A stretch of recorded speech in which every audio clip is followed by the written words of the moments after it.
Hello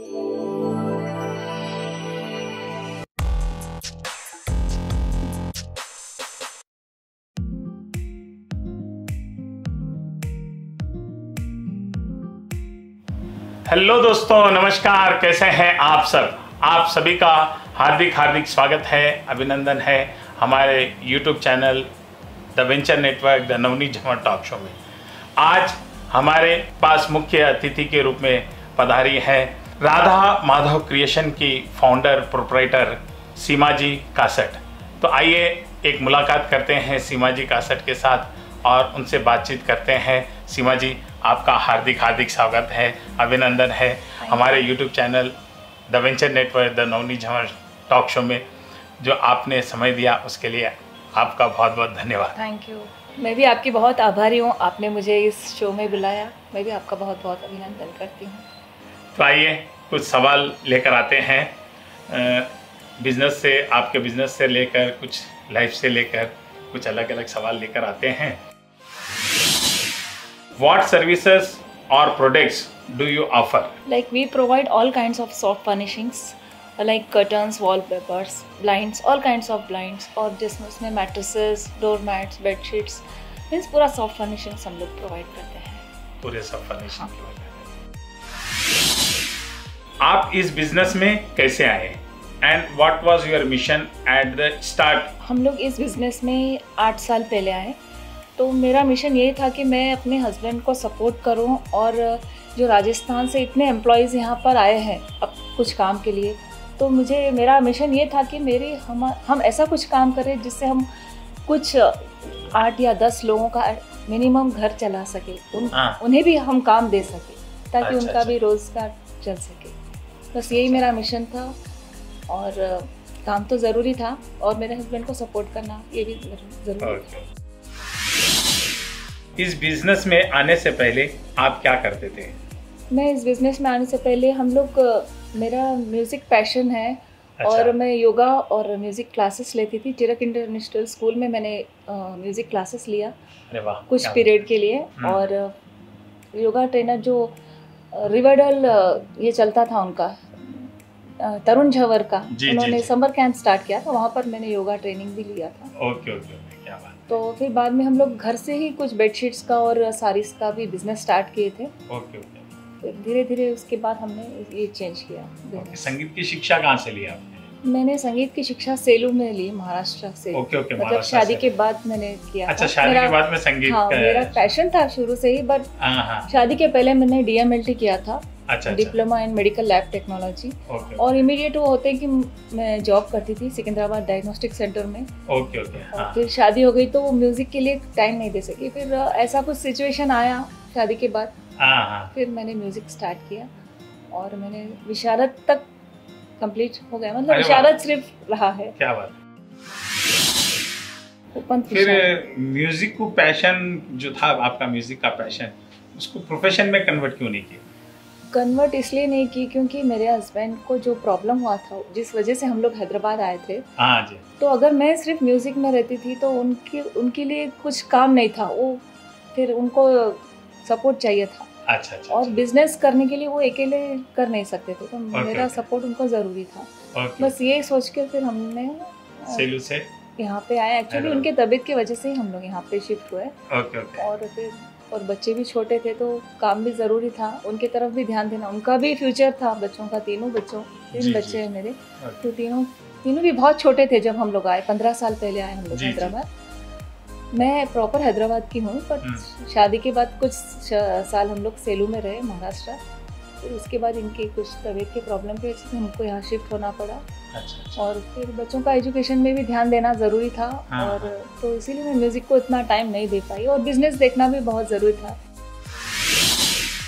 What are the barriers to your business growth? मैंने जैसा मेरा जो पैशन था और इसे एकदम जो चेंज करना पड़ा मुझे बिजनेस, वो मेरे लिए बहुत एक बड़ा ये था चेंज करना, बट वो ज़रूरी था मेरे लिए। इसीलिए मैंने वो एक्शन लिया और उसमें मतलब पूरा डेडिकेट और हार्ड वर्क करके मैंने उस काम को डेवलप किया, और उसी वजह से मैं आज इतना सक्सेसफुल हूँ। आज राधा माधव क्रिएशंस मतलब एक बहुत फेमस हो गया है हैदराबाद में, कुछ जाने हमारा हो चुका है। राधा माधव क्रिएशन। जी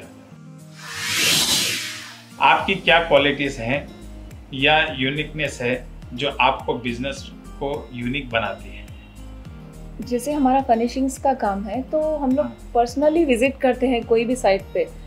लाइक हर कोई जो ओनर है, हम लोग प्रोप्राइटर है, तो हम लोग जैसा ओनर जाते नहीं है साइट पे, उनके जो भी अंडर एम्प्लॉयज़ है, उन लोग एग्जीक्यूटिव्स है, उनको भेजते हैं और हम लोग खुद पर्सनली विजिट करते हैं, या तो हम दोनों या मैं या वो दोनों जाके। मतलब विजिट करने से क्या होता है, उनका बजट या फिर उनका जो इंटीरियर्स के थ्रू हम लोग उनको जो परफेक्ट सॉल्यूशन दे सकते हैं, वो उनके बजट के हिसाब से फिर हम लोग वो देते हैं। वो हमारा शायद बिजनेस में यूनिक पॉइंट में समझती हूँ। Like we turn their imagination to reality, that is our USP. कोई एक ऐसा एग्जांपल शेयर कर सकते हैं जो कि वो प्रोजेक्ट आपके लिए बहुत चैलेंजिंग था? एक मोइनाबाद का प्रोजेक्ट था जो कि मेरे लिए बहुत चैलेंजिंग था। वो क्योंकि उसको मोटराइज कर्टन्स चाहिए था उन्हें, और वो बहुत बड़े लोग थे और एक 25 फीट के विंडोज थे उनके, 25 फीट हाइट के, और उन्हें मोटराइज, और वो भी उनको सोफा क्लॉथ में कर्टन्स बनवाना था। जो कि बहुत टफ था एक्चुअली। सोफा क्लॉथ में सिर्फ सोफा ही होता है, कर्टन्स मतलब उसके फ्लीट्स आना इतना इजी नहीं है वो।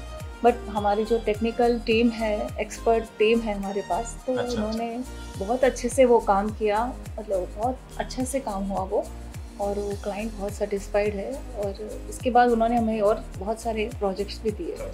तो वो बहुत टफ था, बहुत चैलेंजिंग था मेरे लिए, लेकिन बहुत सक्सेसफुल हुआ। कभी आपके डिजाइन करने पर ऐसा हुआ कि फीडबैक गलत आया हो? कभी ऐसा? नहीं, भगवान की कृपा से तो अभी तक ऐसा कुछ नहीं हुआ। मीन्स ऑलमोस्ट 99% कस्टमर्स, मेरे जो भी क्लाइंट्स हैं, एकदम सेटिस्फाइड है। एक आधा ही बस थोड़ा बहुत कुछ इशू आता है तो इमीडिएट वो हो गया, पर करा दिया हमने। मतलब कभी ऐसा नहीं हुआ कि नहीं, ऐसा कुछ नहीं हुआ कि अब एकदम अगेंस्ट कोई बात करे या फिर ऐसा काम हो गया, ये ऐसा तो अभी तक कुछ नहीं हुआ है।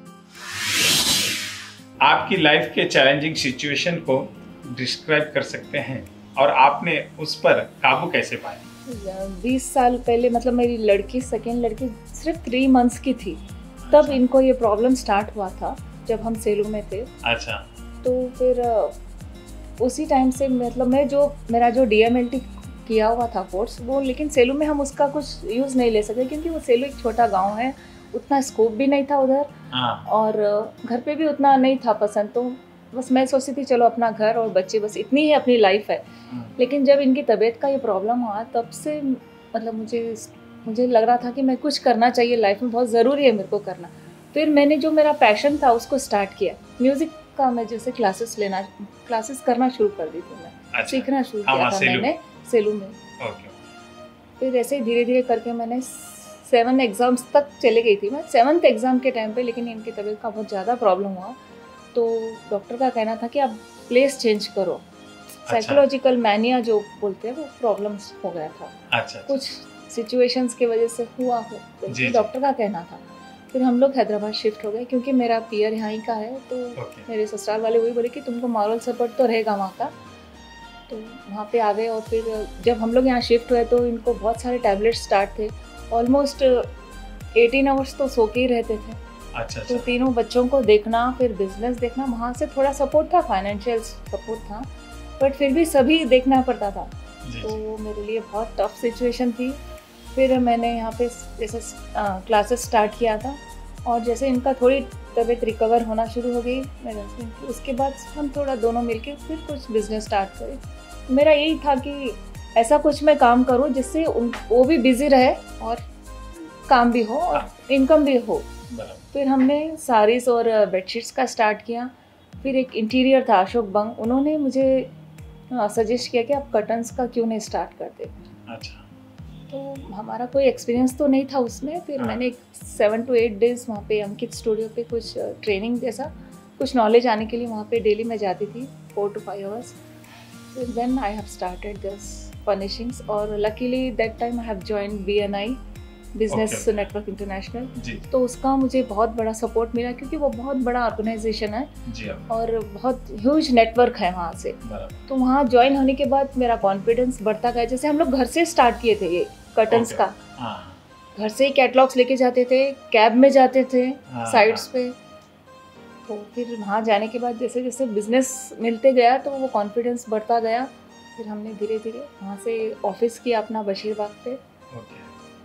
और बस फिर अभी जैसे 2000 प्लस साइट्स हमने सक्सेसफुल किया है, कंप्लीट किया है। आप अपने लक्ष्य की दिशा में काम करते समय how do you stay motivated and focus?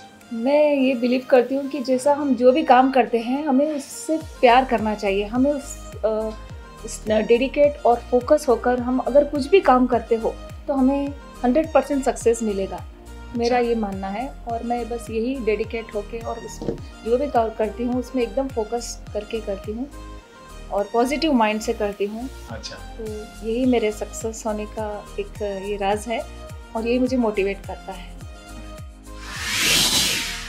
आपके जीवन की ऐसी कोई घटना जो कि उस दिन से आपको परिवर्तित किया? जिस दिन मैंने कहा था जैसे कि जब हॉस्पिटलाइज हुए थे 15 डेज के लिए डॉक्टर ने एडमिट किया था उनको उस प्रॉब्लम की वजह से, मैंने के वजह से तब उसी दिन मैंने सोचा कि मुझे अब मेरा जो भी टैलेंट है उसका यूज़ लेना चाहिए। तो जैसा मैं लैब तो करना मुश्किल था वहाँ पे क्योंकि जब तक 2 छोटे बच्चे थे मेरे को तो हाईली इम्पॉसिबल था वहाँ पे। इसीलिए फिर मैंने म्यूज़िक क्लासेस किया ताकि आगे कुछ यूज़ हो सके इसका। तो वहाँ से आप और फिर बस एक 4-5 साल बाद तो बहुत ज़्यादा प्रॉब्लम हो रहा था तो फिर हम लोग हैदराबाद शिफ्ट हो गए और वही मुझे जो मैंने सीखा था उसका यूज़ आ गया है यहाँ पे। स्टार्टिंग वहाँ से ही हुई मेरी। यहाँ आने के बाद म्यूज़िक क्लासेस मैंने चिरक इंटरनेशनल स्कूल, मेधा इंटरनेशनल स्कूल दिलसुख नगर और एक श्लोका स्कूल है वहाँ पे लिया था मैंने म्यूज़िक क्लासेस। आपकी ऐसी कौन सी बुरी आदत है जो आप बदलना चाहते हैं? बस मुझे गुस्सा थोड़ा आता है, वो थोड़ा मैं बदलना चाहती हूँ। गुस्सा बहुत जल्दी आता है। अच्छा।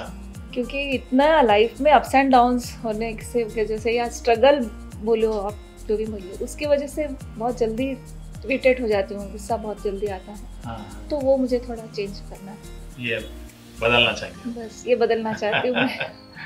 ओके।